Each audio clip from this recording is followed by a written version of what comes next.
रानी जो हम सबकी भी परम आराध्य हैं, जो भी जैसे ब्रज से आज शास्त्री जी पधारे हैं, तो हम सबकी भी प्राण जो है वो यमुना महारानी है। और पुष्टि में भी श्री यमुना महारानी को अत्यंत श्रेष्ठता प्राप्त है, उनकी पूजा अर्चना की जाती है। श्रीमद् भागवतम में लिखा है, भागवत के ये भागवत में 2 महात्म्य हैं। जिसने भागवत पढ़ी होगी उसको पता होगा। 12 स्कंद हैं, उससे एक है पूर्व महात्म्य जो आप सब सुनते हो, भक्ति ज्ञान वैराग्य गौकर्ण धुंधकारी सच्चिदानंद रूपा आदि आदि, ये सब पूर्व महात्म्य है। एक है उत्तर महात्म्य। भागवत जब विश्राम हुई उसके बाद भी एक महात्म्य लिखा गया है 6 अध्याय का।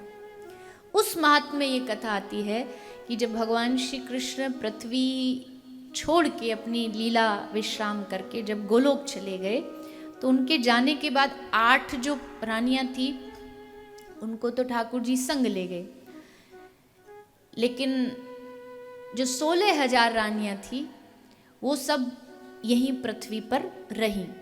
तो 16,000 जो भगवान की रानी है वो सब कृष्ण के जाने के बाद एकदम विचलित व्यथित हो गई, परेशान रहती, अब क्या क्या करें, कहाँ जाएं।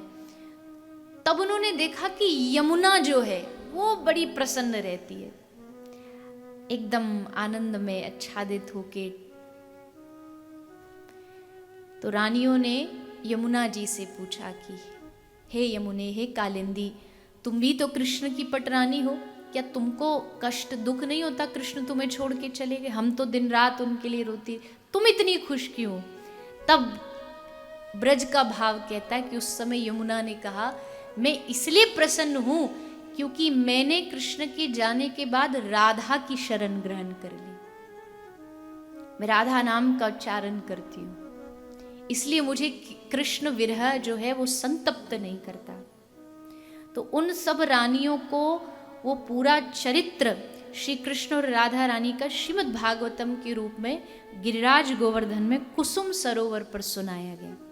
आज भी वहाँ पर भक्त जाते, दर्शन करते, वहाँ भगवान की रानियों ने बैठ करके श्रीमद् भागवत और श्री राधा चरितामृत का पान किया।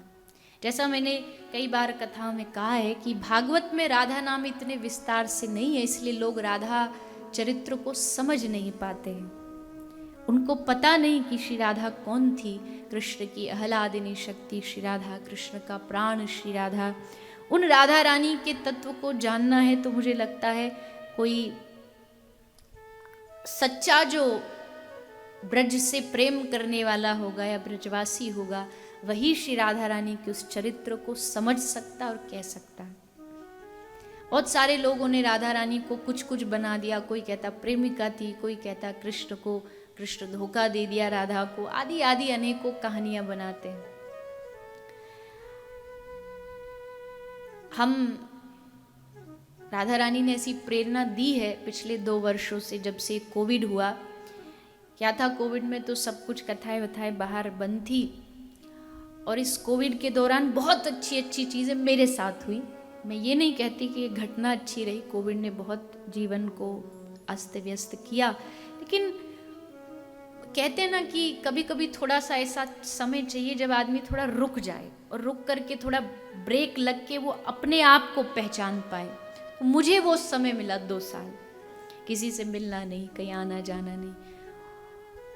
अध्ययन पहले भी हमेशा चलता रहा है गुरु कृपा से, पर ये 2 वर्ष विशेष अध्ययन में गए, और उस अध्ययन में विशेषकर हमारी जो गौड़िया पद्धति के ग्रंथ है, श्री राधा रस सुधा निधि, श्री विलाप कुसुमांजलि आदि आदि अद्भुत अद्भुत ग्रंथ है, सबका पाठ किया और विशेष जाना राधा रानी के बारे में। फिर मन में एक भाव आया कि एक कथा ऐसी हो जो पूर्ण रूप से राधा रानी को समर्पित हो, उसमें केवल राधा रानी की चर्चा हो।